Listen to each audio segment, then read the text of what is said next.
Hi, everyone. Thank you all for coming out. My name's Lina. I'm an organizer with Pal Auda and one of the very lucky people who got to go on the brigade this year.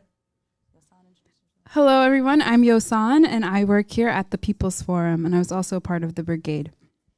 So we're here tonight, obviously, for a report back from some of our brilliant comrades who are on the trip with us. But we're also here to carry out the mission that we promised to the Cuban people on our trip, which is to provide some material support for them, to spread, obviously, the revolutionary message of the Cuban people, and also to help provide material support for them. So it's also a fundraiser. There are raffle tickets in the back with some amazing packages and some other things for sale, like these T-shirts that we're all wearing, drinks, and empanadas. So please help yourself if you haven't.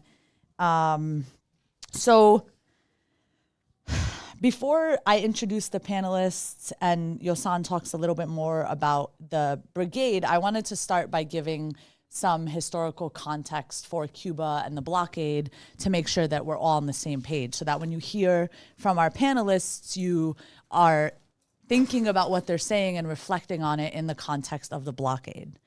So the revolution triumphed on January 1st, 1961, and the revolution was led by Fidel Castro and Che Guevara, people who we all have learned a lot about. And shortly after that, in April of that year, the 1,400 Cuban exilees who were trained and funded by the U.S. attempted to invade Cuba in the Bay of Pigs invasion. They were very quickly defeated in less than 72 hours by the Cuban military. And in response, the U.S. very shortly after instituted a complete embargo on Cuba. So what the embargo means in reality is that any goods, services, technologies produced by a U.S. corporation or anything, even if it has a single component that is produced by a U.S. company or patented by the U.S., is not available to Cuba. Even if that is coming from a third party, it can't be sent to Cuba. There's a 180-day prohibition from loading or unloading in U.S. territory of any boat that entered Cuba. There are laws that penalize non-U.S. companies and non-U.S. nationals for trading with Cuba. So even though Cuba could hypothetically trade with other countries, there's a severe limiting effect on that because of U.S. laws. The penalties for violating the embargo include up to $10 million in fines, and up to 10 years in prison. Just to kind of give you a little bit of an understanding of how this affects the Cuban economy, and Cuba is a tiny island that has a population of, I think, 11 million people. A 2015 report that was almost 10 years ago said that since its inception, so from 1961 to 2015, the blockade cost the Cuban people $1.1 trillion. And, you know, every year a UN resolution is passed condemning the blockade, and every member of the UN General Assembly condemns the blockade, except for the U.S. and Israel, to no one's surprise. And official declassified U.S. documents specifically describe, and folks can Google this, it's called the Mallory Memorandum, describe the goals of the embargo as, quote, denying money and supplies to Cuba to decrease monetary and real wages, to bring about hunger, desperation, and overthrow of government. This is in official U.S. documents. It's very clear. And despite all of the efforts of the U.S. imperial machine, while money and supplies have indeed been denied to the Cuban people, and the Cuban people are indeed experiencing hunger, they're experiencing shortages of medicine and electricity, they remain steadfast in their commitment to socialism and in their commitment to sovereignty and in their commitment to building a better world, not just for themselves, but for all of us, for the entire world. And you'll learn more about that specifically from our panelists today, who I'll introduce shortly. But before we get to that, Yosan is going to talk a little bit more about the brigade. Thank you, Lena, for that important context. So every year for the past 3 years, the International People's Assembly has organized a youth brigade to Cuba. And this year, as Craig's wonderful video has shown, over 104 organizers from 6 different countries and 27 different organizations traveled to Cuba. And all of these organizations and people engage in different sectors of struggle. And so even on this panel, we have Allison, who's in the Party for Socialism and Liberation, Angel from Dissenters, and Ibtihal from the Palestinian Youth Movement. And we also had different orgs that worked in labor, in climate justice, in racial justice, just different sectors of struggle who came on the brigade to learn from the Cuban people. And that is why we go on these brigades, because of the important lessons that we take back from our Cuban comrades and from the Cuban people about how to build and to sustain a socialist and revolutionary project, not just for Cuba, but for the US and for all of the world.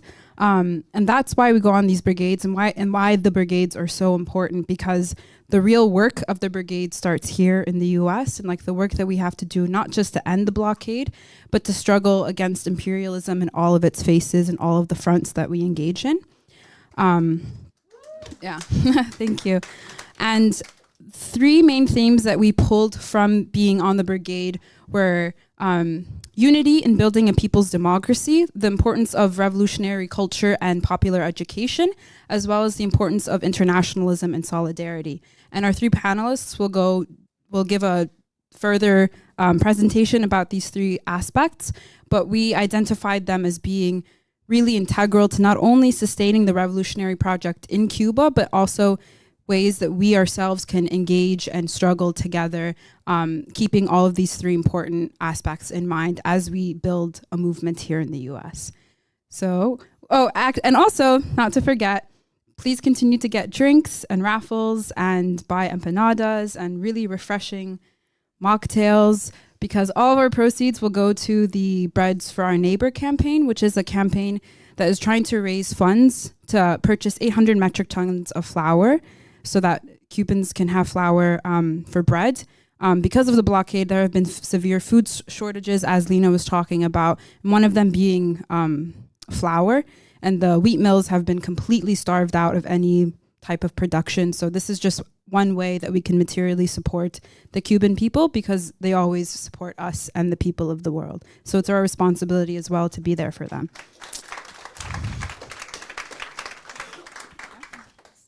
We're going to start with Allison from the Party for Socialism and Liberation.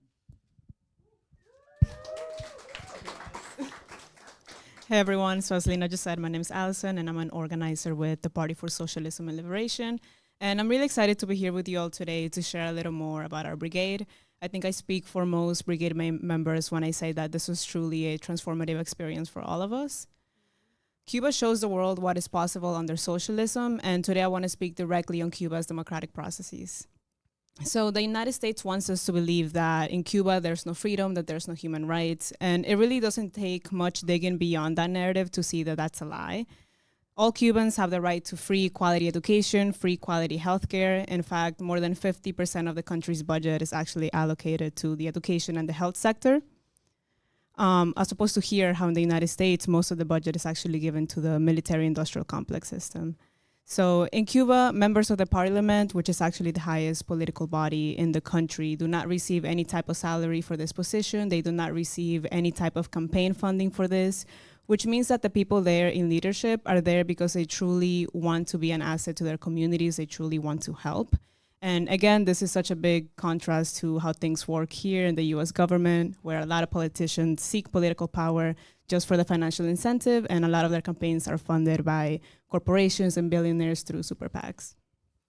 In fact, in Cuba, members of parliament continue to work their regular jobs as they are elected into their positions, which means that the body of delegates is actually made up of workers from different types of sectors in society. Popular consultation between members of government and community is also the norm in Cuba, because again, in Cuba, the government is made up by the people, and every major policy put in place is open to input and debate at the national level. And this process of mass collaboration is something that the government constantly encourages their citizens to engage in. And for today, I wanted to highlight 2 places that we visited around the time in Cuba, one being the CENESEX, which is the National Center for Sex Education. And the CENESEX is an education and research institution in the areas of gender and sexuality, which provides and advocates for adequate sex education in the country by collaborating with Cuba's education system at all levels. They also provide different services to victims of sexual and domestic violence, as well as services to trans and queer people. And these services can vary from community support to medical assistance to sexual therapy and even legal help if needed. They aim to not only be a teaching institution, but to truly be a community space where anyone can come in and feel welcome and seek support regardless of sex, gender, or sexuality. And because this center is so well established and well respected in Cuba, it has been the target of US-funded right-wing groups who aim to undermine Cuba's social progress and democracy by spreading misinformation regarding Cuba's rights for LGBTQ+ people. However, after the passing of the Families Code, it's become very hard for these groups to actually criticize Cuba in this aspect. And the Families Code, which was passed in 2022, is a result of years of the center's history. The Families Code is truly a revolutionary law that legalizes and recognizes all types of family in Cuba and really seeks to expand what the family model can look like to be fully inclusive. And this includes the right to same-sex marriage, protections for senior citizens, protections for children, LGBTQ+ equality, expanded abortion rights, and protections against domestic violence. This comes from a national effort to really deepen solidarity amongst the population and really redefine what families and love in general can look like. And it really is a true reflection of Cuba's socialist values.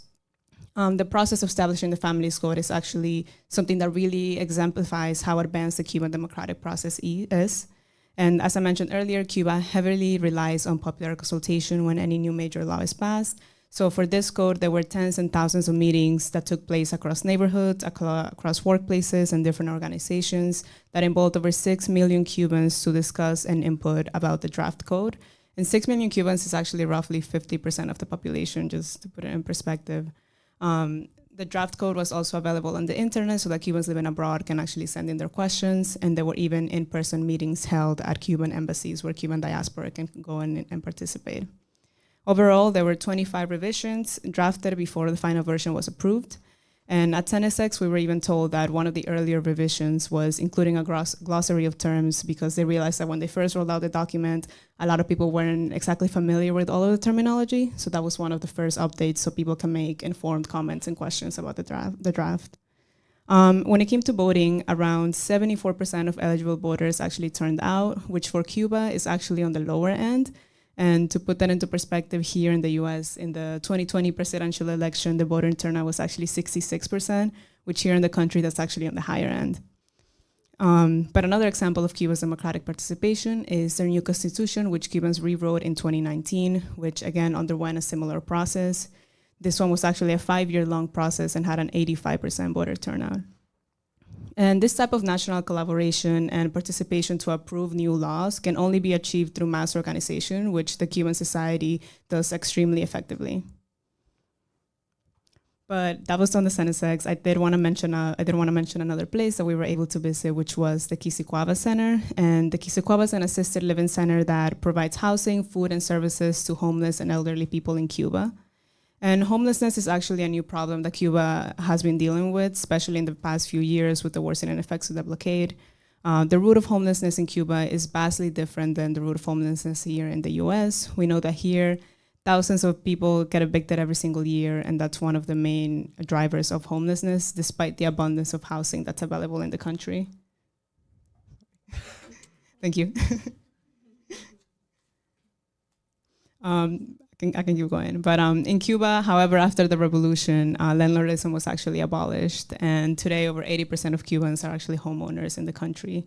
So what actually causes homelessness in Cuba is rather mental health issues, addiction issues, and even loss of familiar support instead of evictions. And centers like Quisicuaba, which are fully funded by the government, are put in place as rehabilitation centers so that people who are struggling can successfully reintegrate into society. And the residents of the center are provided with free housing, free food, free medical or psychological treatment if needed. And they're even provided with different community workshops and events so they can keep people engaged as well. They even have their own farms. They grow their own food and produce their own food. And we actually had the chance to go in and do some farm work, which was really insightful. It was very hard labor, and we definitely came out with a lot more respect for farmers than we did before. But after we went farming, we were actually able to have a meal with a lot of the residents, and we had the chance to sit with and speak to a specific resident that was actually a retired English teacher who came out of retirement to work at the center when he heard about it opening. He was actually one of our English translators for the day, and he was a nice person. He was encouraging us to ask him a lot of questions about Cuba, about his life, and eventually we got to the topic of people leaving the country. And we asked him if he had ever considered leaving Cuba for the United States or another country. And I remember that he looked at us and he said, never, I have never considered that at all. I have my people here, I have food here, I have community here, I have good healthcare here, and my family's here, and I will never actually leave this land. And I think that was the sentiment of a lot of the people that we met in Cuba, people who truly believe in the revolutionary society and want to contribute to its ongoing process. And I think that really is what the basis of democracy should be, like communities coming together to collaborate and discuss on how to improve their daily lives collectively. And to me, that was one of the main takeaways of the entire brigade, that despite the hardships of living under a blockade, the Cuban people have an unwavering commitment to the revolution. And if they can have such a strong sense of revolutionary optimism, then there's no reason why we can't do the same here in the United States.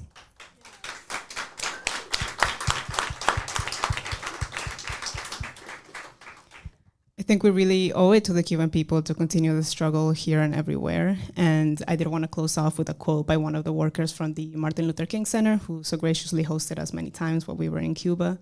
They said, "Resistance has a price. The more Cuba pays, the more necessary it is to fight for global revolutions." Thank you, comrades.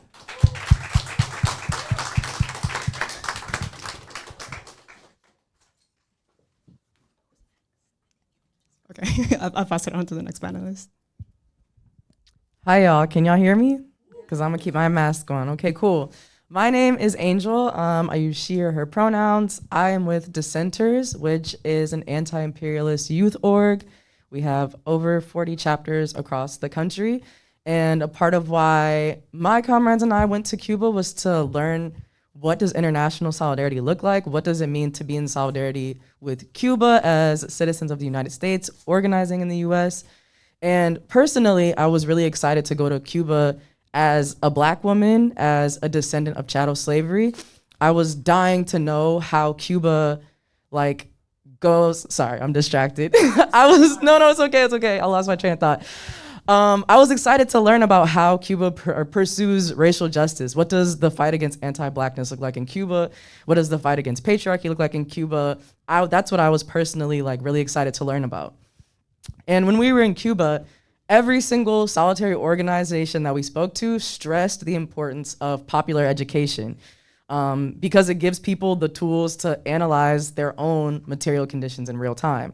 So people were constantly talking about pedagogies that are based in liberation. There were direct references to Paulo Freire, and people especially spoke about education that's accessible. So we learned a lot about how the Cuban masses are not in Havana. A lot of folks are in farms, a lot of folks are in the country. And so what does it mean for your education to be accessible to people who don't live in an urban setting? So instead of kind of explaining my take on what those things are, I was hoping to just give y'all examples and stories we heard from some of the places we visited. One being the Federation of Cuban Women, which is a very, very well-known organization within Cuba. They are one of the largest organizations in Cuba, and they represent 94% of women over the age of 14 in Cuba. And for folks who don't know, I don't think I realized the extent of this before I went, but Cuba actually is ranked as one of the leading countries in the world for gender equality. And the Federation for Cuban Women can take a lot of credit for that. And they were very, very open with us about the challenges that they're facing, what the fight for gender justice looks like for them in Cuban society. And they spoke about a lot of their work being deeply, deeply cultural. So Cuba has implemented a lot of laws, a lot of policies that do reflect their values, that reflect feminism, such as their family leave policy, criminalizing domestic violence. They even have like Federation of Cuban Women Organizers in hospitals when cases of sexual assault or sexual violence come up. However, the revolution is up against a culture that is rooted in 400 years worth of colonialism and machismo. So they talked about how they still do have to organize even though they have this socialist government. So one of the examples that they gave us that really stuck with me was, I think Allison was just speaking about like the Code of Families. So the maternity leave in the Code of Families actually blew my mind, but essentially the family leave policy has extended family leave, not so that only just a mother or a father can take it, but a grandmother can take it, grandfathers, aunts, anyone who can support the parents with a baby can take the family leave. And that's so that mothers can have a bigger support system. And the Federation of Cuban Women spoke about how many men refuse to take paternity leave because in their minds, like, it's the woman's place to raise the child, right? Or some fathers that want to take their leave, they might be given a hard time by their boss because their boss might be like, why do you need to be home? Don't you have a wife? Doesn't the baby have a mother? So they talked about like these things that are deeply cultural, where even though they have the policies, they still need to organize to get people to take advantage of and realize the significance of these policies and what it means. And so the Federation of Cuban Women, they see prevention as like the most significant aspect of their organizing approach. And popular education is the primary method that they use. And so what they do is they are like deeply embedded in communities, and they work with families as like a whole family unit, not just like one person in the family. And they do popular education around patriarchy, around healthy relationships. Something I was looking into even after our trip was Cuba's early education program and their infant circles, which have been like wildly successful in increasing fathers' participation in child rearing and in their child's life. And the Federation also sponsors and develops TV shows and like other media, radio to educate the masses, not just through these popular education programs, but also through arts and entertainment. And I'll also say what's interesting is that this popular education that is used, it's not like organizers who don't know anybody are like coming in and teaching the community. Like the organizers that work with people's families are already in the communities. So these are folks who people already have trust and relationships with, and that's partially what makes it so effective. And I wanted to give another example. So we were able to meet with this organization called Afro-Descendant Neighborhood Network Against Racism and Racial Discrimination. I'm gonna use their acronym because that's a long name. Their acronym is RBA. And so they primarily organize in Havana, but also in this place called Matanzas, which has a very large Black population. And RBA is essentially a network of organizers, educators, artists, academics, folks who specifically organize around popular education within Afro-Cuban communities. So this was like the session I was really excited for because I was hoping to learn a lot more about like what is the Black experience in Cuba.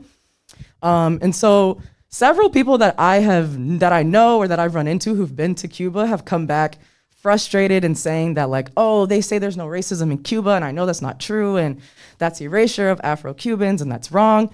And I think that I got a way better understanding of what they probably heard when they went, because I think that, I mean, I'll say that from my understanding, like I can't say whether folks heard that exact phrase or not, but in saying that there is no like institutional racism, for example, it is because Cubans already have access to healthcare, housing, education. All of this is free and open for anyone to join. And what Afro-Cubans need to survive is not being actively withheld from them by their government in the same way for us. Like for me, when I was younger, my family was homeless. That was very much, to me, a way that anti-Blackness showed up in my life structurally. And that's not to say that there aren't racial disparities in Cuba or that white supremacy in Cuba doesn't exist. That would be ridiculous. It's an island that experienced 400 years worth of slavery, and at one point was like the center of the Atlantic slave trade after the Haitian Revolution. So it would be ridiculous to say that white supremacy doesn't exist in Cuba. And the RBA actually told us that Fidel is quoted as saying that racism would be the hardest discrimination to eliminate in Cuba. And so that's what makes RBA's work so exciting. They talked specifically about the special period, which is a period in Cuba after the fall of the Soviet Union, which caused a lot of economic hardship in Cuba. And that economic hardship really brought like white supremacy to the forefront, right? Because Black people used to be property. So when economic strains happen, it's gonna affect us more, even in a place like Cuba. And with that, they spoke about anti-Blackness becoming more prevalent in like arts and entertainment, and stereotypes and discrimination increased. And more recently, a lot of younger Afro-Cubans are, because of this, rejecting their ancestry, right? Through like glorifying immigration to Western countries or interracial marriage or renouncing Santeria. So because of this, RBA's popular education organizing happens within Afro-Cuban communities. So they talked about collaborating with Casa de Pau Freire to develop curriculum and leadership development, and train and educate Afro-Cubans to be their own organizers. So art and culture is like vital for preserving Afro-Cuban culture. RBA spoke to us about working with the National Union of Artists and Writers. They're developing programming around Afro-Cuban culture. They also are archiving things like recipes, language, rituals, like citing historical sites and folktales to ensure that Afro-Cuban culture is not just like lost and never documented, and is actually taught to the younger generation. And they also talked about running a program called Afro Diverse, which fosters community for Black LGBTQ Cubans. And we even got a little drag show from them, which was really dope. And all of this to say, I think what I was like really, really struck by and what was very powerful to me was the way that RBA uses popular education to build power within Afro-Cuban communities. I think like I'm so often to people treating like the cultural work against anti-Blackness to mean like we have to change the hearts and minds of white people. And RBA was like, no, we need to empower our people to advocate for themselves, to struggle within the society, to organize for what they need.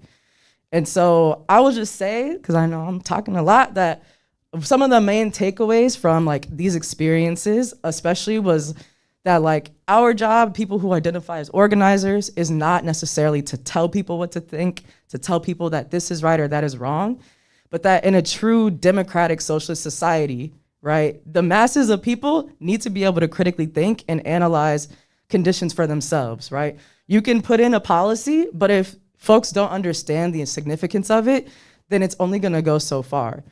And that popular education needs to be accessible to the masses to be effective. And that is not always the sexiest organizing work, going out into the country and working with grandmas and kids to do education. And also that enacting laws or even having a revolution and instituting the socialist government does not mean that the work is over. So though things like patriarchy and racism were and are foundational to birthing capitalism, these are also phenomenon that predate capitalism. So our commitment to queer liberation, to feminism, to Black liberation, it's actually gonna need to kick into overdrive once socialism is around, because socialism will create the optimal organizing conditions to wage our struggle. Cuba's culture has been shaped by over 400 years of slavery, white supremacy, colonialism. And even when the laws and practices are put into place to push society forward, it's still necessary for people to organize on a mass basis to shift the cultural norms. So that's been one of my takeaways, and something that I was just like so satisfied and so like honored to witness, because to me that feels like the work that, like for me in my socialist world, that would be the work that I would love to be doing. And it was dope to see like people who look like me being empowered to organize in their own communities without the government like actively surveilling and trying to stop them.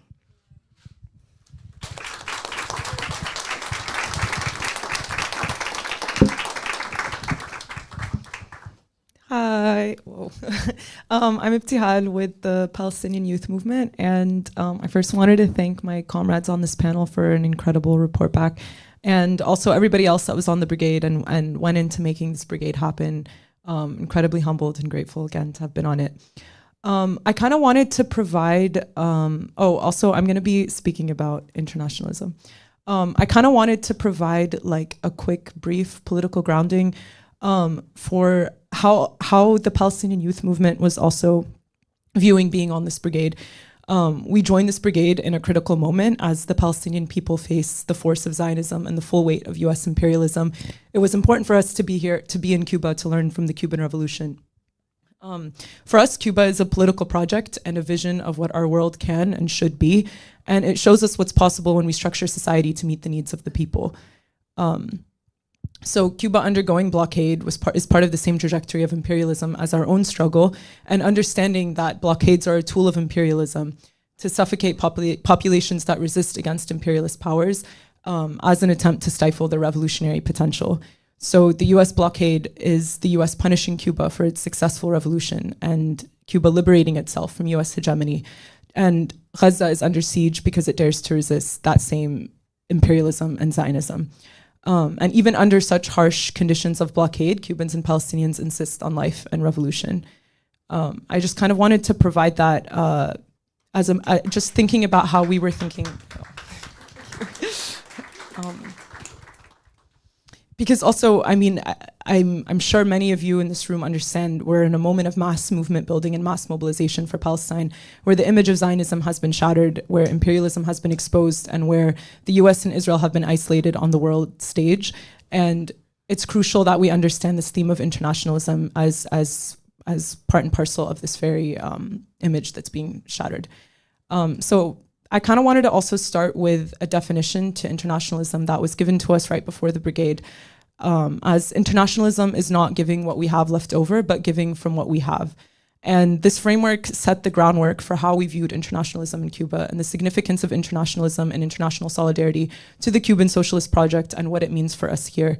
Understanding that the people are the center of everything, and this extends to how internationalism is viewed, and understanding that policy emanates from the people and for the people. And despite the blockade and the struggles faced by the Cuban people, as a result, Cuba's commitment to internationalism has been strong since its revolution, and it's only strengthened. So there's that definition. And then I kind of wanted to share a definition that Manolo actually gave last night in the Revolutionary Summer School session, because I thought it fit in really well.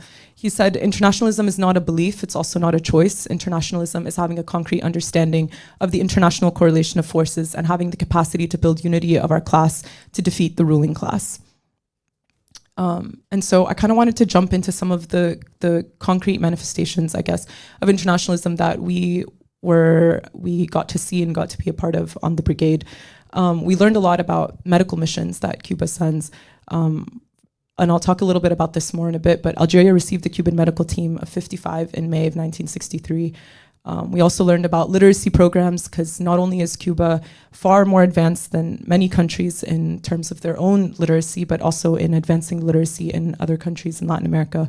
We learned about African missions. Che Guevara led a Cuban military mission to assist guerrilla forces in the Congo, and more people know about Cuba playing a decisive role in the dismantling of the South African apartheid system by sending troops to fight with the popular movement for the liberation of Angola against the South African apartheid forces.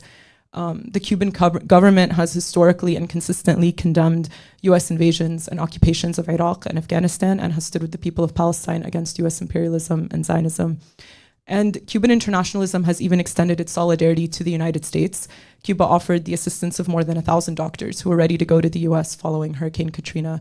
And the US refused this assistance because the US, this is the US. And we also, we had an opportunity to visit the Latin American School of Medicine, which also hosts US students, and in this School of Medicine is where we learned more about doctoral exchanges and education. And I guess one of the biggest takeaways for me from that trip was understanding that solidarity towards others is a lesson that's not only learned from the Cuban Revolution, but it's the idea of training human resources. Because, and I can elaborate on this, Cuba has sent more than 165 brigades and doctors all over the world. 3,788 students have graduated from over 122 countries. Right now, there are currently 200 students from Palestine studying at the Latin American School of Medicine. 58 of them are from Gaza, and Palestine gets 60 scholarships every year. And these are free scholarships for students to study. And essentially, the idea is that Cuba trains doctors who will then serve in their home countries and contexts. And the objective is not to keep the doctors in Cuba, it's for them to go back and impart that knowledge and skill set and practice in their local contexts. And it's this understanding that medicine is a service, not a business. And it's the same idea that we saw in many other places. For example, we got to interact with a construction workers union, and it was like, they were like, yeah, we build houses because people need houses, not because we could potentially make a profit off of it. And it's the same idea with medicine. It's the same idea, that understanding that, you do things because the people need them, and it's a service for humanity. Yeah, I guess, and a lot of these are framed under the broader framework of like understanding that the role of the revolution is to endure, and this endurance comes through practice. I kind of wanted to go also next really briefly into the larger theoretical framework on the importance of internationalism and why the Cuban Revolution engages with and needs internationalism. And the answer is quite simple. It's because our enemy is imperialism, and we understand imperialism as a global structure that requires building a united front that can combat this beast of imperialism. And this is the legacy of internationalism. It's impossible to have world transformative revolution without internationalism. It benefits US imperialism and thus Zionism to maintain the blockade on Cuba because the threat of the socialist revolutionary project. And one thing that was made clear to us was that the blockade is not to keep the world away from Cuba, but to keep Cuba away from the world. Because Cuba is a lesson for us in what could be, like what a better world could be that's in service of the people. Yeah, sorry.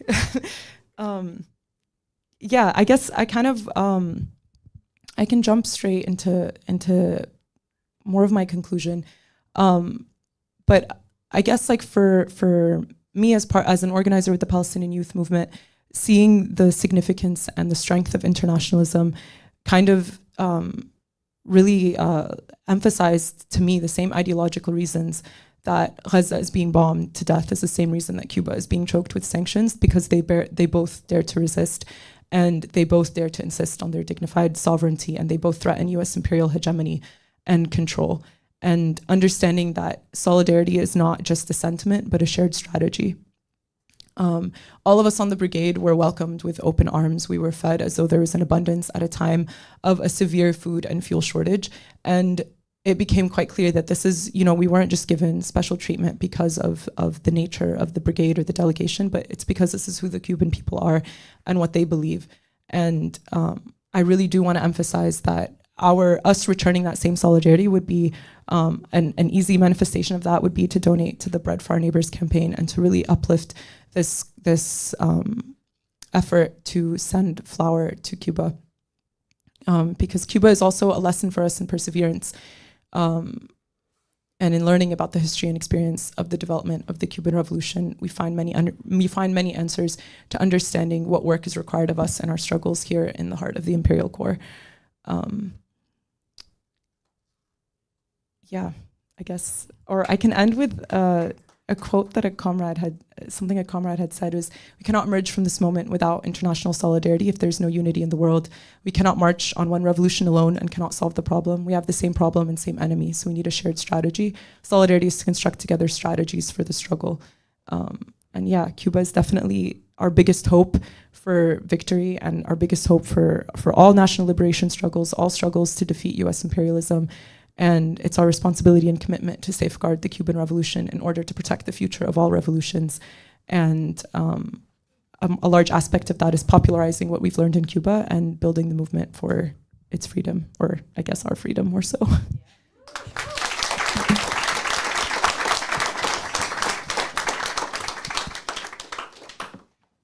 Thank you to our panelists for your amazing presentations.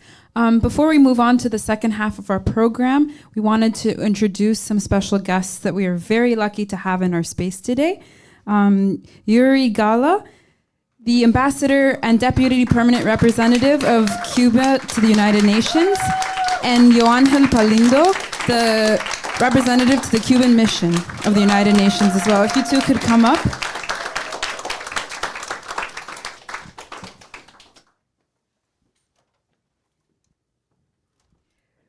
We wanted to give you both the pins that we got on the brigade as a show of not only our gratitude for your work and for the work of the Cuban people and the hospitality of the Cuban people, but also it symbolizes, our shared friendship and the deep radical histories that we have between Cuba and the American people. And we wanted to give you both the pins.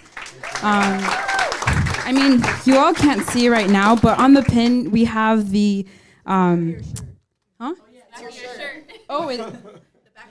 it's on the back of my shirt. That's true. So for the pins, as you can see, there's the royal palm of Cuba, and then around the perimeter we have like two hands shaking as a symbol of our friendship, and then we also have a key, and the key is on the seal of Cuba, and it is also a representation of the Palestinian right to return. And in this moment of shared solidarity and shared struggles, we thought it was a really profound symbol of our shared struggles and the visions that we have for a world of peace and democracy that the Cuban people and the Palestinian people show us and inspire us to continue to fight until all of our people and our lands are free. So we wanted to thank you.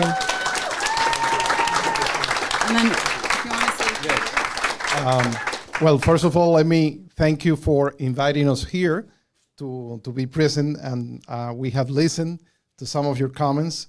We apologize because we came a little bit late, but we were just coming from the United Nations where we had some meetings there. That's the usual, cycle of our working lives here.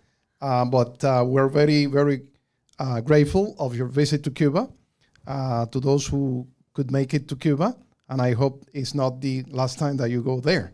Because I think the best thing to actually experience what Cuba is going through is basically by going down there. You've mentioned a number of data and some information that I think illustrate what Cuba is going through. And notwithstanding the impact of the U.S. Blockade on Cuba, you have seen that Cuba is not basically frozen on time, but it's basically moving forward. We're working in our communities. We're working to make our country better, to improve whatever has to be improved. And for that, we rely on our population, but also in the friendship and solidarity of so many people all over the world. And I know that is a challenging time for Cuba, but we've been through all those years resisting, and we will continue to resist that kind of, complications that are unfortunately still there. It's been 6 decades of the presence of the U.S. Blockade on Cuba. But again, our life, and both of us, just to illustrate a little bit, we were born after the revolution was came into power, but also we are generations that have lived through the embargo all our lives. So the embargo, as we know it, is been there since 1962, but it has been changing over the years. And the kind of embargo or blockade that we have today have different characteristics than the one that was imposed back in 1962. So today, on top of the traditional embargo or blockade, as we call it, we have still the presence of what the previous administration mentioned or portrayed as the maximum pressure policy on Cuba. And that means that a number of executive measures were imposed on Cuba, more than 240 measures, to reinforce that traditional 6 decades old embargo. So it means that what you have seen in terms of the shortages, in terms of blackouts, it is pretty much related to the implementation of those 240-something measures.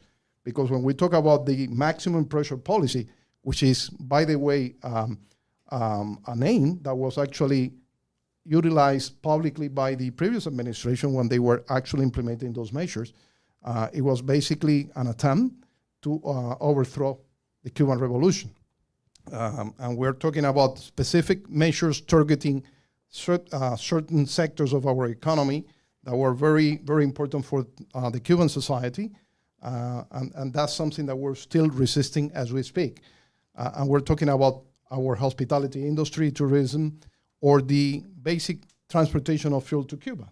because one of those 200 and something measures is, for example, the one related to the persecution of any services, transportation vessel, insurance company that is in the business of trying to put some fuel into Cuba, to transport fuel into Cuba.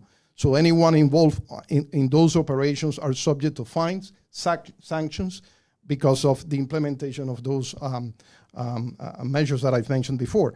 Or basically by the redesignation of Cuba as a so-called state sponsor of terrorism, which was a measure that was done by that administration only 10 days before ending the tenure of that president, without any justification whatsoever, nothing objective to be presented as a real argument to put Cuba on the list, but we're still there. And that means that even though it's a lie, it's something that we have denounced, but in practical terms, it has a tremendous negative impact on the Cuban economy, meaning that a number of banks internationally are not dealing with Cuba, simple because of the fact that we're on that list. Or our hospitality industry is badly hit because of the presence of Cuba on that list. One of the latest examples of the implementation, or the effects rather, of Cuba being on that list is the fact that a number of visitors from Europe that usually go to Cuba every year are not able to go to Cuba right now because they are afraid of losing their visa waiver program, the so-called ESTA program.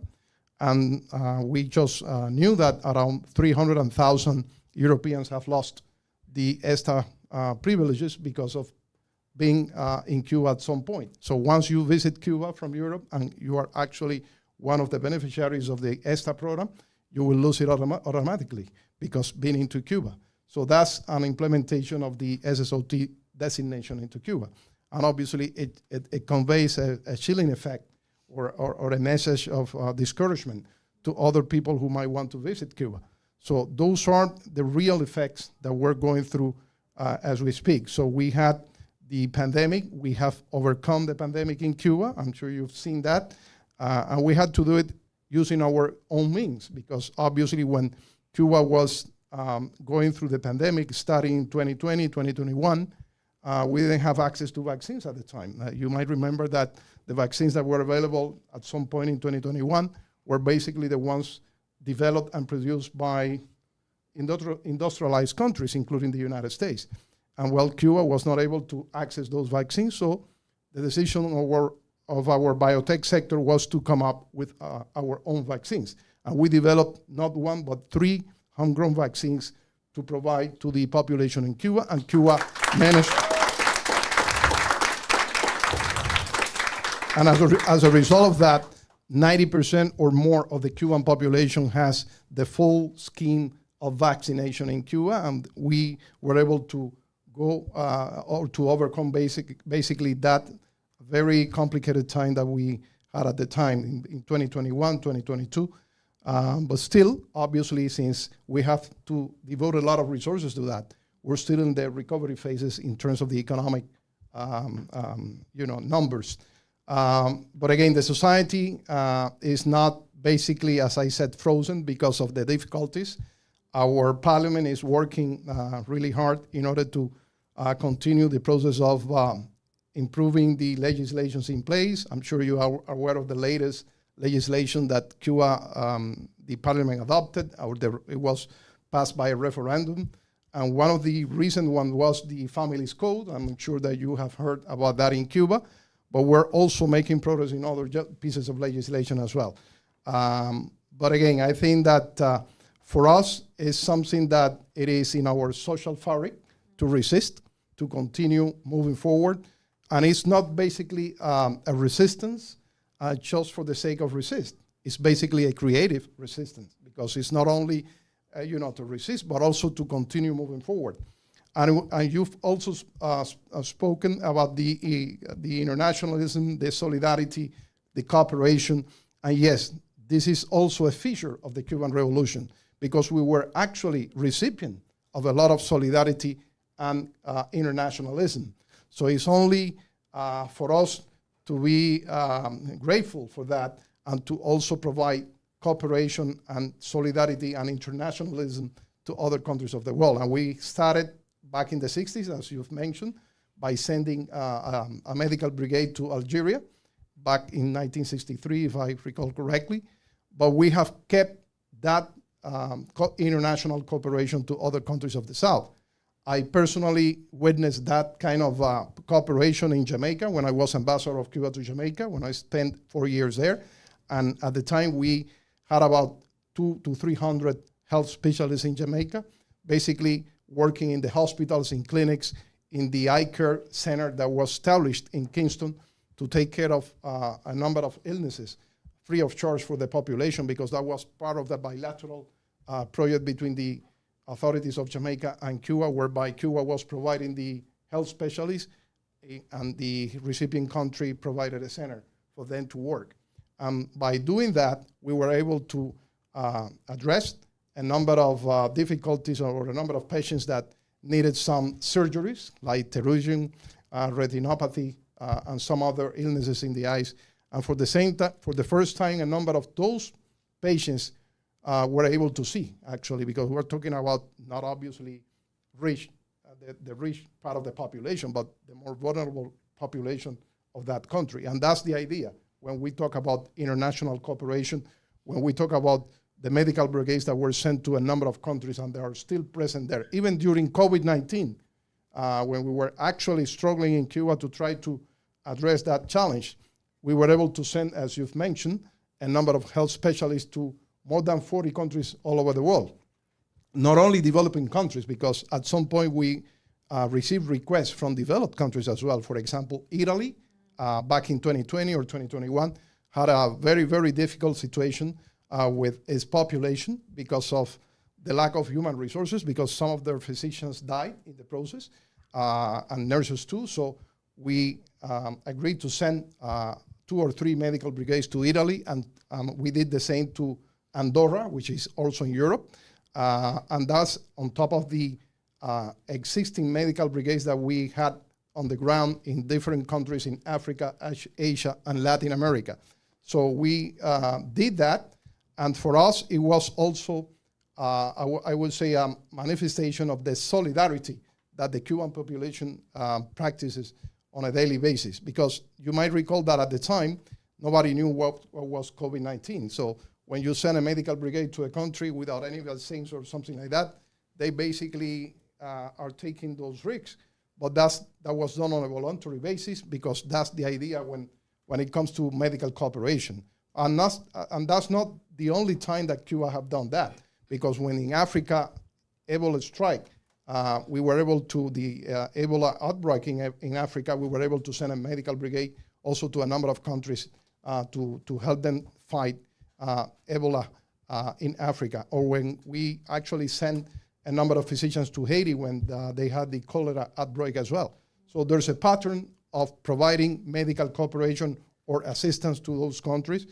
And for us, as a developing country, as a country which is not rich in terms of financing or material possibilities, but basically because of our human resources, for us the motto is basically providing others, we provide others not what we have to spare, but to basically sharing the little resources that we have. That's our motto.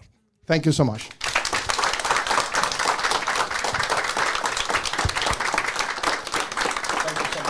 Thank you so much.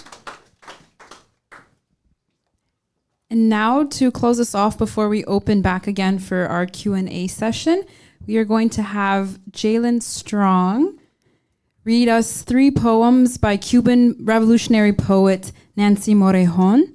And then Jalen, if you want to come on down.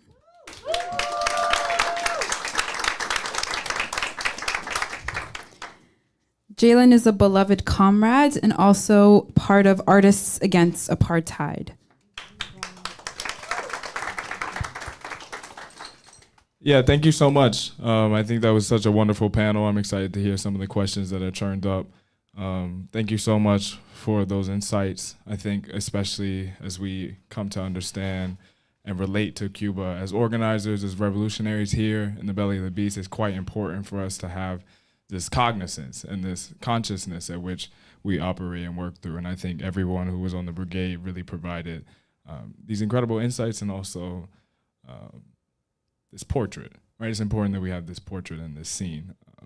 A couple of months ago, maybe last month, a couple months ago, I had the pleasure of reading translations when Nancy Morion was here at the People's Forum. Make some noise for that.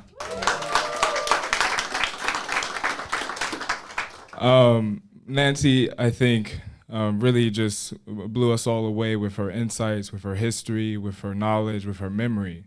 And she did that, of course, through poetry and her cultural work, but she also did that just by speaking, by speaking to us, by sharing with us. And I think that I'm very honored to, again, for the second time, be able to read her work. It's a difficult thing to read the work of another poet, but it is important that we have her words with us today because they echo forever, and they will. So I'm going to read 3 poems. The first is going to be the poem Cana.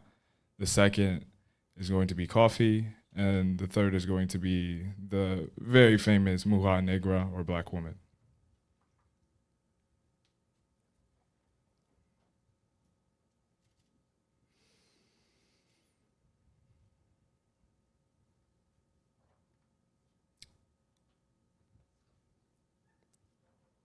O God, if you exist, I have not doubted your existence. That question, hurled into the vortex of all emptiness, is a sparrow with burnt wings, like a cave with no exit, in which we wander, aimless, until the tiny, bloodied body of an innocent little girl blocks the path. Then there's a thundering sound that leads us to a sign that reads, Cana. Oh God, if you exist, what explanation could you have for actions so sadistic, so cruel, so abhorrent? It is stunning to see the blood pouring out of the blood of a little girl so stiff, stiff, stiff. Her gaze, water for larks, stiff. The blood pours from her head and from her tiny legs. O God of every day, whatever your name or your past or your origin, wherever you may have reigned or suffered, wherever you may have been worshipped, come calm her down. Come ease her pain and my horror. Come and cradle her in your arms. Come in her aid because my tears are helpless. Just like my prayers, just like my uncertain verses, make sanity possible between men and their families, between women and their families, between little girls and boys and their families, unfound or found from all over the world. And may those guilty of these crimes pay for them.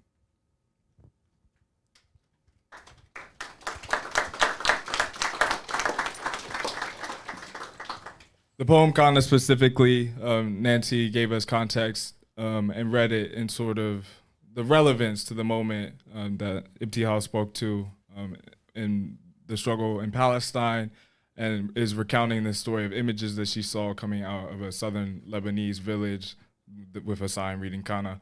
And I think that poem in of itself really moved the room, and I have to build this context, really moved the room and really showed us how the work of a poet or a culture worker laying bare the crimes of an apartheid regime.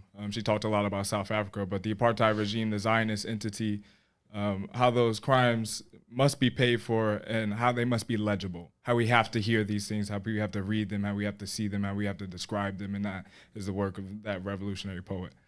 The next poem is Coffee.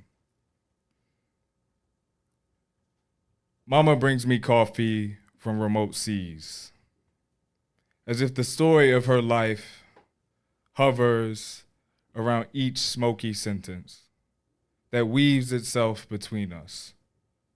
Bewildered by dawn, she smiles, and golden bracelets sing from her sugary hair, and the sober thread of her childhood endures between us.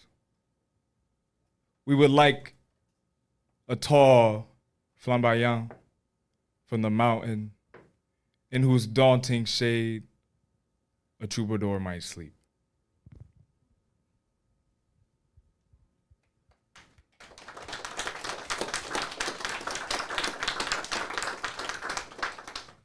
Thank you. I'm only mimicking. The final poem, Mujer Negra, Black Woman. I still smell the foam of the sea they made me cross. That night, I can't remember it.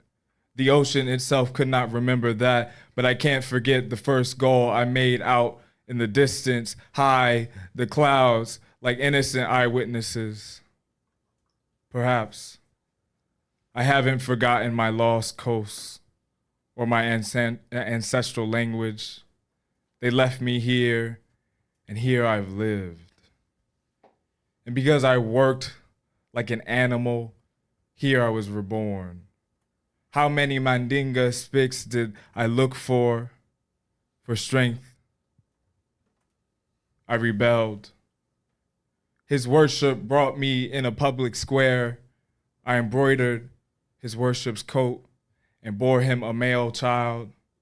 My son had no name, and his worship died at the hands of an impeccable English lord. I walked. This is the land where I suffered mouth in the dust and the lash. I rode the length of all its rivers under the sun. I planted seeds, brought in the crops, but never ate those harvests. A slave's barracks was my house, built with stones that I hauled myself, while I sang to the pure beat of native birds. I rose up. In this same land, I touched the fresh blood and decayed bones of many others brought to this land, or not, the same as I no longer dreamt of the road to Guinea. Was it to Guinea, Benin, to Madagascar, or Cape Verde? I worked on and on. I strengthened the foundation of my millenary song and of my hope. Here I built my world. I left for the hills. My real independence was the free slave fort, and I rode with the troops of Maceo only a century later, together with my descendants from a blue mountain. I came down from the Sierra to put an end to capital and usurp, to generals and to bourgeois. Now I exist, only today do we own, do we create. Nothing is foreign to us. The land is ours the sea and the sky, the magic and the vision, my equals, my comrades. Here I see you dance around the trees. We are planting for communism. Its prodigal wood resounds.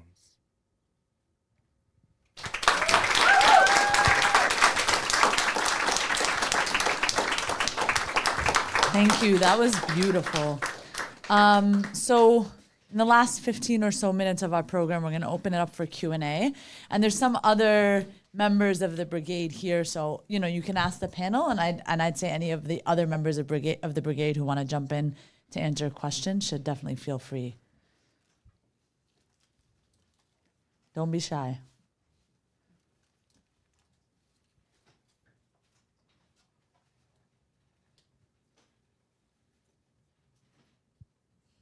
Yes.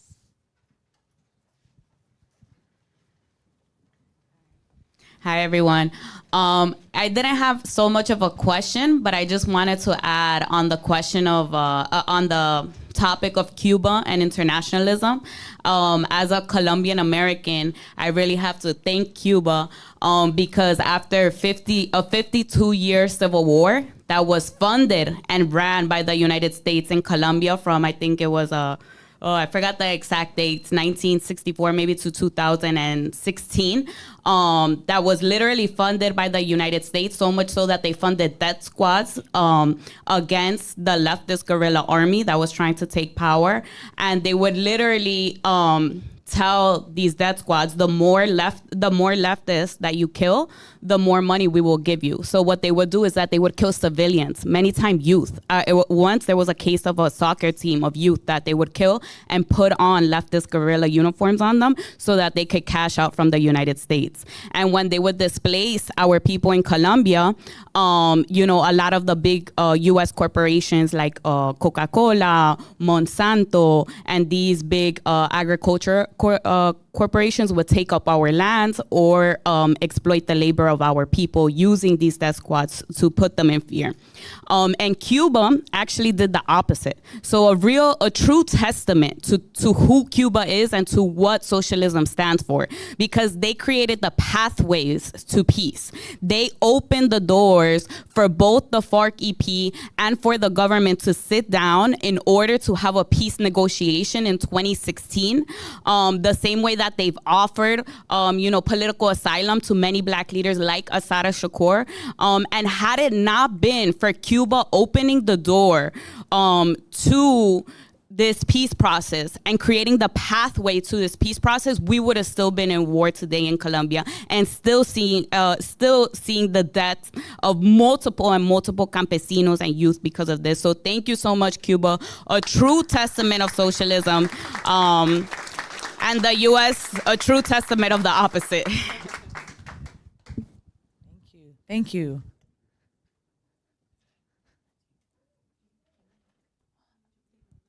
Oh, sure. Yes. One other question.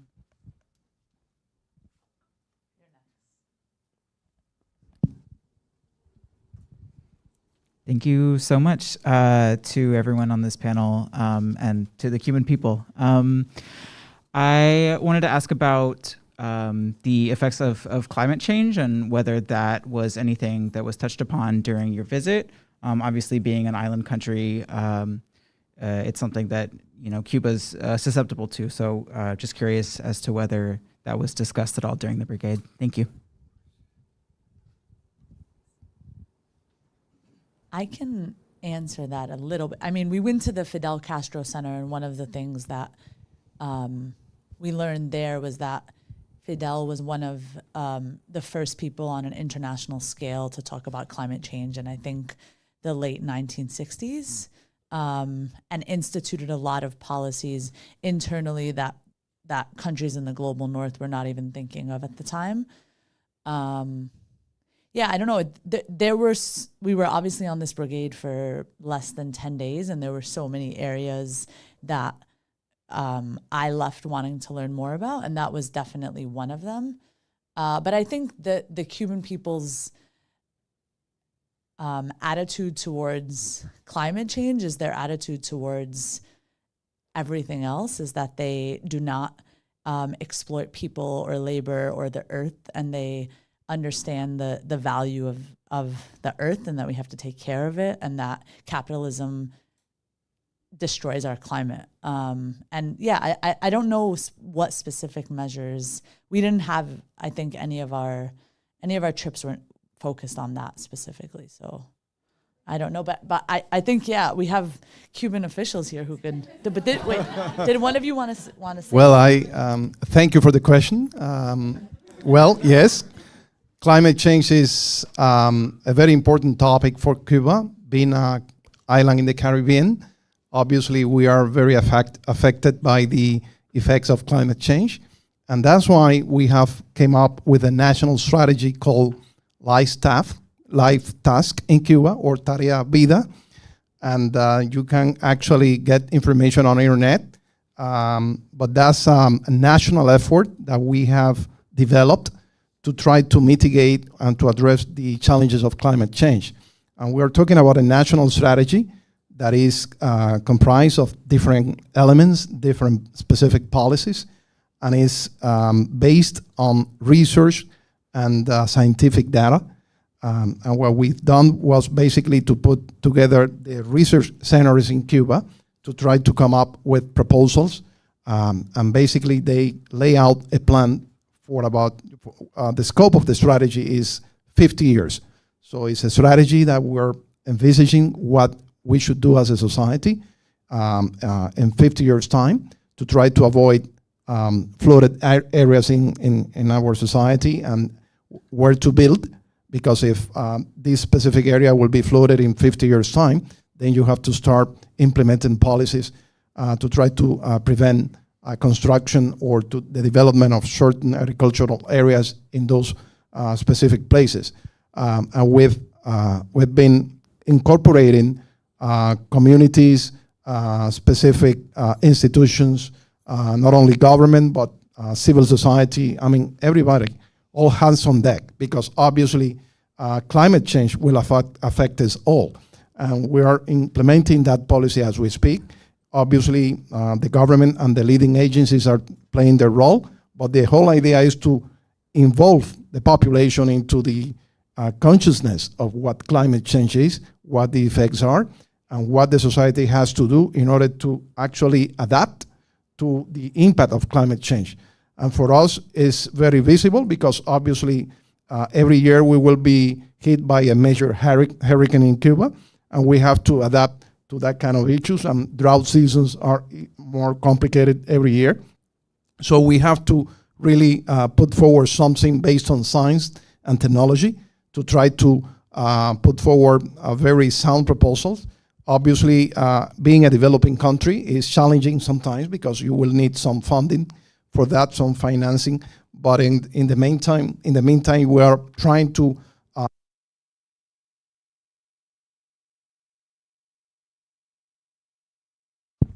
be present in the development of that kind of strategy and the implementation of the relevant policies. So that's what we can share at this point, but it's information that you can easily download from internet, and we can provide to the people forum some links that you can use in order to get that information available to you. Thank you. I think there was a question. I think you had a question, yeah. Thank you all for sharing your wonderful experience in Cuba. I want to shout out the Latin American School of Medicine again. They've trained over 30,000 doctors since 2001. If anyone wants to be a Cuban trained doctor, you can go to ifconews.org, but more on that later. I also want to shout out this raffle table, right? This is one of the main ways in which people are donating tonight to the Bread for Our Neighbors campaign. So if you haven't, come back here. We accept all forms of money, even an IOU at this point. So get back here, try to outwin me on some of these prizes. And I actually do have a question, which is what to you is the importance of going to Cuba with an organization or on a brigade versus trying to go down there by yourself as a tourist?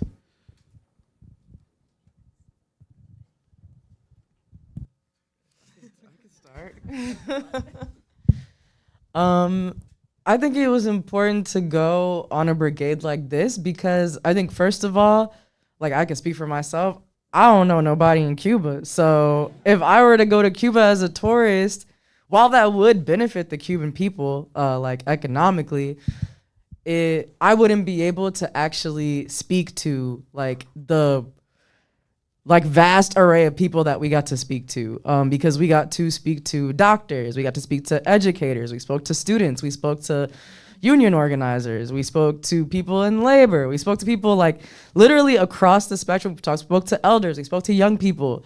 So I think that was really the benefit in like being able to have, and there was so many opportunities to have like casual conversations with folks over food or in our downtime. So I think if I had gone to Cuba as a tourist, I would not have been able to get as wide scope of like opinions and like perspectives from Cubans that I did on this brigade where we were.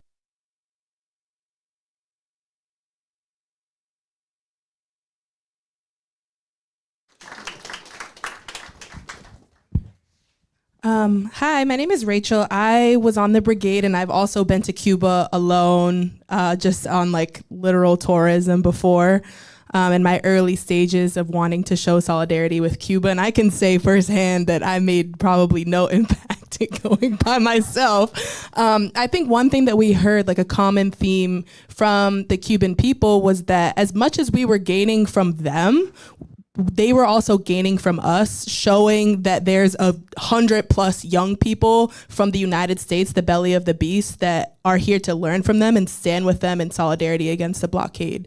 And so continually being able to be in an organized body of people who can really show just how deep our solidarity goes, and how we're not just going to come back to the United States and be individual actors, but we're going to be in organizations and we're going to take action, because that's the most viable way that we're able to actually do that and defeat the blockade here in the United States. I'll also answer that question briefly, in that I think it was extremely valuable to have comrades from the US to share these experiences with, to engage in debate and conversation at the end of every day. And also, obviously, the most important way that we can support Cuba is by defeating US imperialism, and we're uniquely positioned to do that in the US and to do that within our organizations in the US, because nobody's gonna do that as an individual. So it was also about building together as organizations who are committed to defeating US imperialism. And yeah, the program and the fact that we were together every day for an extended period of time doing the same things really allowed us to build that. And then, yeah, Yosan wants to share a fun fact, which maybe folks don't know. Yeah.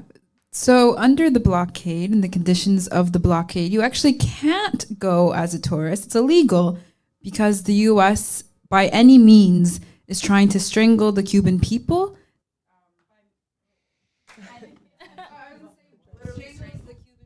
By isolating Cuba, but Cuba can't be isolated. Instead, we're the ones who are isolated from Cuba. And I think, yeah, it's just it just goes to show the depths, the depths of how the U.S. will do anything in order to thwart, in order to destroy the revolutionary process in Cuba, because of the potentiality it poses for us as people in the United States for building revolution here.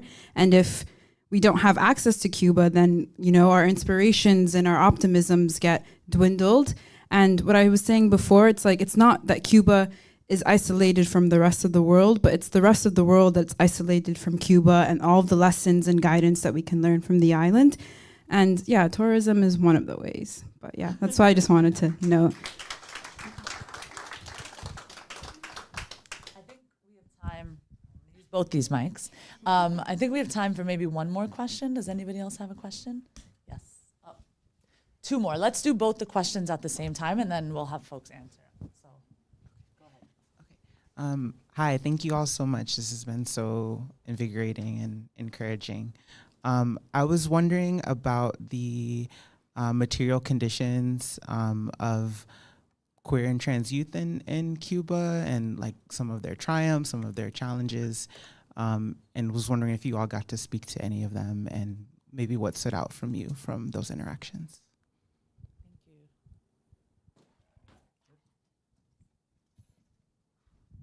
Hi, my name is Lenny. I have two questions. So thinking about just how the US is a country that largely just postures as caring about Black people, but materially we've seen the ways that they actually don't.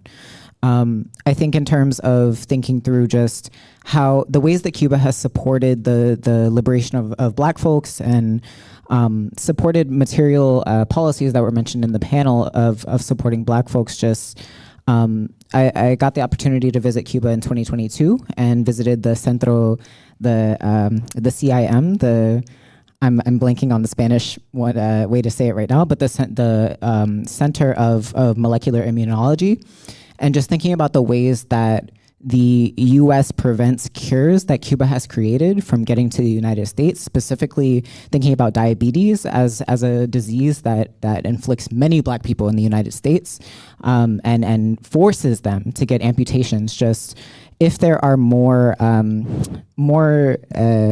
developments in the CIM that folks can share out. I'm really curious, just because I'm a scientist and my science brain is always kind of going wild, thinking about ways to support Black folks in the United States.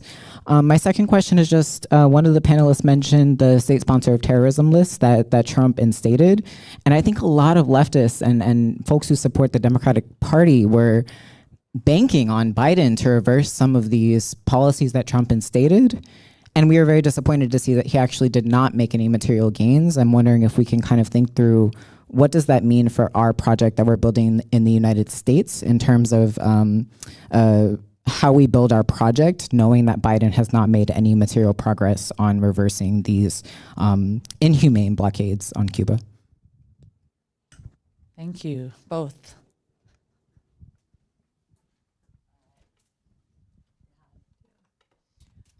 I can answer the last question really briefly. I think like looking at the way that both Trump and Biden are quite literally unified on the stance of continuing to choke Cuba shows us even more clearly that, you know, the United States is split in so many different ways, but it's unified in imperialism and it's unified in advancing that project. And that's not like there's not a split in party on that. They're quite unified on that, which kind of further emphasizes our project here of advancing the Cuban Revolution and the wins and advancements that are brought about by the Cuban Revolution, and understanding that is like for the betterment of us here too, which is kind of why we need to impart the Cuban Revolution here. But yeah, that's the last one. I was gonna answer the question about medicine. We did get to visit the Center for Genetic Engineering and Bio. Oh, is that better? Okay. So we did get to visit the Center for Genetic Engineering and Biotechnology. I believe that was the full name. And they did speak that one of the medicines that had recently finished trials is a medicine to basically prevent amputations from diabetes, because it reverses the effects of that diabetes has on a limb, which is really cool to see. They even showed us a whole big list of other things they're working on. I believe some of it was medicine for dementia, or like research for dementia. I know lung cancer research is also involved, and honestly, there were a lot of things that I'm blanking out on right now, but they definitely have a lot of advances, and it was really not surprising, but really sort of insane to see that you never hear about any of this here in the U.S. regarding the medical advances that Cuba has had. Yeah, and I can speak to some of the other like medical advancements we heard about. Is that they talked about having cures and treatments for head, neck, and I think it was lung cancer. They're currently developing treatments for Parkinson's and Alzheimer's. They did have the cure for diabetic amputations that you mentioned. And I also think something that was like very notable for me when Cuba develops their COVID vaccine was that it was a vaccine that didn't require refrigeration, unlike the ones that we got in the US, which made it easier for them to actually be able to give to other countries in the global south who don't have access to mass refrigeration. So I thought that was really dope. And I also just learning about their medical research and the advancements they made, it just made me so angry because yes, like to your point about like diabetes just ravaging through the Black community. Like I've lost all my aunts and uncles to diabetes. Meanwhile, there's full cures and treatments for it in Cuba that we don't have access to solely because of anti-communism. So I definitely recommend people to look up even more of the like advancements that they've made because it is like beyond words.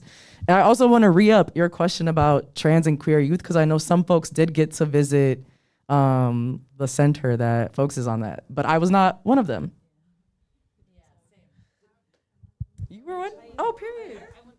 We were split up for many of the trips because we were such a large number. There were so many of us. Was I literally the only one? Oh, no, you got it. Well, okay, so one thing I'll say, I mean, I don't know whether we exchanged with queer trans youth. I don't want to like assume. I'm sure we did, but at Senesex, one thing that they emphasize is just, well, actually one thing I did want to touch on is how critical the development of comprehensive sex education has been in Cuba. And I think that being at the root of kind of what Angel was talking about, like to empower people to actually change their conditions, they need to fully understand the things that they don't know. And so like, I think here in the United States, there's so many attacks on queer and trans youth for many reasons, but in part because people just like don't know what they need to know, you know? And I think the fact that they're really trying to use education as a weapon in fighting against, you know, queer phobia, transphobia, I think is an amazing development. And also the fact that, you know, housing, it kind of, as was already mentioned on the panel, like housing, healthcare, are all human rights in Cuba, which is, again, a huge source of stress for queer and trans people, and especially young people who are maybe kicked out of their homes or what have you here in the United States. And I mean, also, gender affirming surgery is considered like a right in Cuba, you know, since 2000. So they're way ahead of the curve, you know. And I mean, obviously the blockade makes it very difficult for, you know, doctors and medical institutions to have the appropriate, like, whether it's hormones or just like medical equipment to like carry out all of the surgeries or what have you. But the fact that that's even an option and the community that's being built, like, oh, I remember at Senesex, there's photos of just like trans women all over the walls. Like, it's in there, and they make it so just like normal, you know, like maybe here we might be like, oh, that's like, that might be a little like tokeny or something, but like there it's just so embedded in the culture that it's just cool. Like, this is like what life is, and word, like we love everyone for being who they want to be, you know? So that was definitely very inspiring. I can add something really quick. Yeah, it's legal. Yeah. But I was gonna add too, when we went to the Senesex, I believe they mentioned that they were working on actually building a housing center for trans youth and trans people. And I think something that stood out to me too, that they said, as Rachel mentioned, like a struggle that trans people may face is maybe being kicked out of their homes. And I remember they mentioned that when something like that happens, they not only work with the person that was kicked out, but also with their family. It's a very communal approach to try to make their family understand what their struggle is, and try to you know, rebuild that relationship, which I found very, very inspiring and very, really revolutionary. I don't think I've seen that anywhere else. So.